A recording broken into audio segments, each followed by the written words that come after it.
તો નમસ્કાર મિત્રો, વિડીયોમાં તમારું સ્વાગત છે। તો મિત્રો, વડગામના ધારાસભ્ય જિગ્નેશ મેવાણી અત્યારે ખૂબ જ મુશ્કેલીમાં મુકાયા છે। કેમ કે મિત્રો, જિગ્નેશ મેવાણીના સાથીદાર હસમુખ રાઠોડ કે જેમણે જિગ્નેશ મેવાણીને જીતાડવા માટે દિન રાત મહેનત કરી હતી, એ જ હસમુખ રાઠોડ અત્યારે જિગ્નેશ મેવાણીની સામે બાયો ચડાવી રહ્યા છે।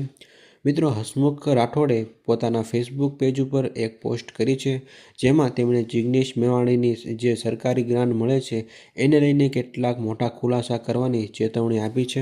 તો ચાલો મિત્રો, આ સમગ્ર વિવાદ શું છે એની વિશે આપણે ડિટેલમાં થોડીક ચર્ચા કરીએ।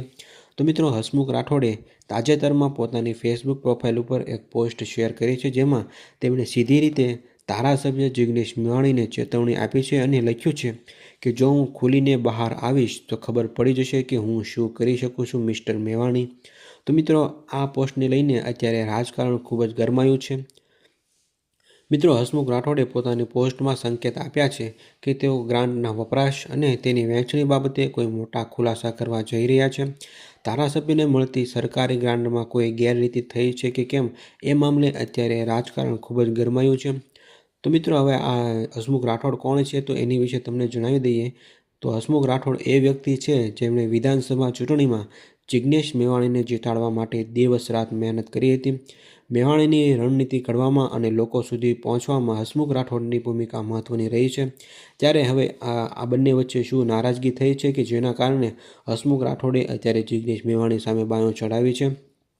તો મિત્રો, આવનારા સમયમાં જો હસમુખ રાઠોડ કોઈ પુરાવા સાથે જો મેદાનમાં આવશે તો મેવાણીની રાજકીય છબીને નુકસાન પહોંચાડી શકે છે। કેમ કે મિત્રો, મેવાણી એ વ્યક્તિ છે કે જે હંમેશા જનતા માટે અવાજ ઉઠાવે છે। તે બધી બાબતોમાં હંમેશા સરકાર સામે લડતા હોય છે। તે પછી દાદાનું ફુલડોઝર હોય કે પછી પટ્ટા ઉતારવાની વાત હોય, તમામ બાબતે તે સરકારની સામે તે પ્રશ્ન ઉઠાવતા હોય છે। તો આ મામલે હવે મિત્રો, જો હસમુખ રાઠોડ કોઈ પુરાવા આપશે તો મેવાણીની રાજકીય છબીને નુકસાન પહોંચી શકે છે। તો મિત્રો, આ મામલે તમારું શું કહેવું છે એ તમે કોમેન્ટમાં જરૂરથી જણાવજો।